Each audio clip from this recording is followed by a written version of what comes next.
C. Joseph Vijay எனும் நான்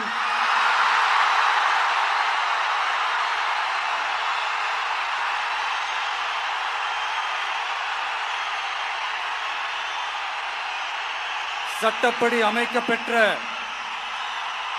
இந்திய அரசியல் அமைப்பின்பால் உண்மையான நம்பிக்கையும் மாறா பற்றும் கொண்டிருப்பேன் என்றும் இந்திய நாட்டின் ஒப்பில்லாத முழு முதல் ஆட்சியையும் ஒருமையையும் நிலைநிறுத்துவேன் என்றும்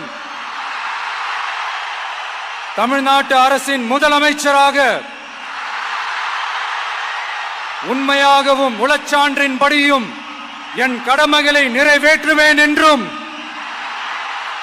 அரசியல் அமைப்பிற்கும் சட்டத்திற்கும் இணங்க அச்சமும் ஒருதலை சார்பும் இன்றி விருப்பு வெறுப்பை விலக்கி பலதரப்பட்ட மக்கள் அனைவருக்கும் நேர்மையானதை செய்வேன் என்றும் ஆண்டவன் மீது ஆணையிட்டு உறுதிமொழிகிறேன்.